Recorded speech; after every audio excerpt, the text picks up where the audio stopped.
Jack and the Beanstalk, adapted by Ashley Crownover and illustrated by David Werner. Once upon a time, there was a poor widow and her only son, Jack. Life was hard for them. At last, all Jack and his mother had left was their milking cow. One day, Jack's mother said sadly, "Jack, you must take the cow to market and sell her. We have nothing left to eat."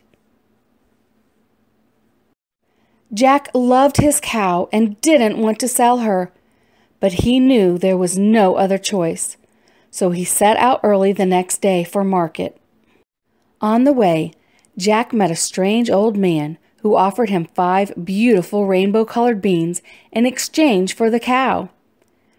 "They're magic," the man said. Jack eagerly agreed to the trade. Jack ran home to show his mother the wonderful beans.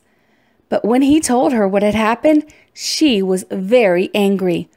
"Trading a cow for 5 worthless beans," she said. "Now we'll starve."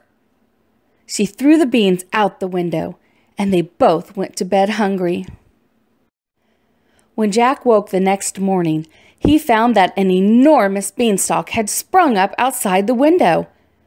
He quickly began to climb it, going higher and higher until at last he reached the top.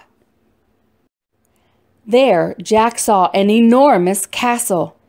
A woman answered the castle door, and Jack said, "I am very hungry. Can you give me something to eat?" "No," said the woman. "Go away. My husband, the giant, will eat you." But Jack begged, and finally the giant's wife let him in. Just then they heard a loud "He's coming!" the woman cried. "Hide in the oven!" Jack jumped into the oven.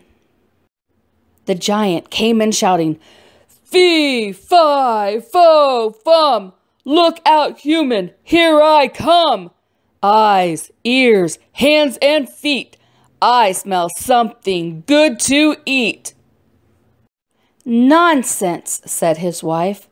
The giant sat down and called for his magic hen. "Lay!" he roared, and the hen laid a golden egg. Then the giant dozed off.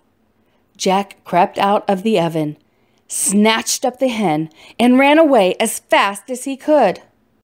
He climbed down the beanstalk and took the hen to his mother. Jack and his mother lived happily for a long time by selling the hen's golden eggs. But it wasn't long before Jack decided to climb the beanstalk again to seek more treasures. He returned to the castle and knocked on the big door. "No," said the giant's wife when she came to the door.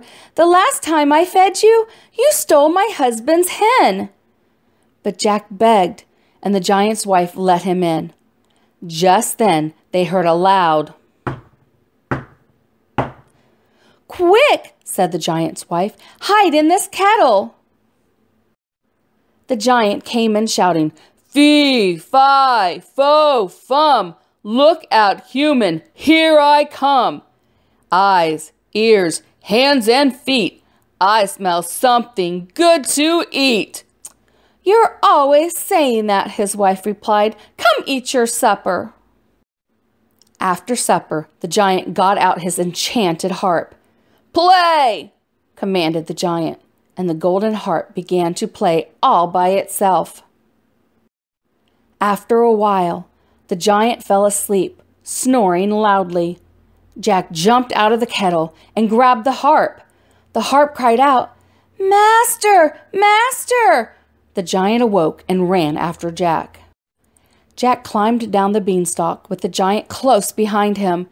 As Jack neared the bottom, he cried, "Mother, bring the axe!" Jack jumped to the ground and took the axe from his mother. He struck the beanstalk as hard as he could. Down came the beanstalk, and down came the giant. So all ended well for Jack and his mother, if not for the giant. And as for the wonderful beanstalk, it never grew again.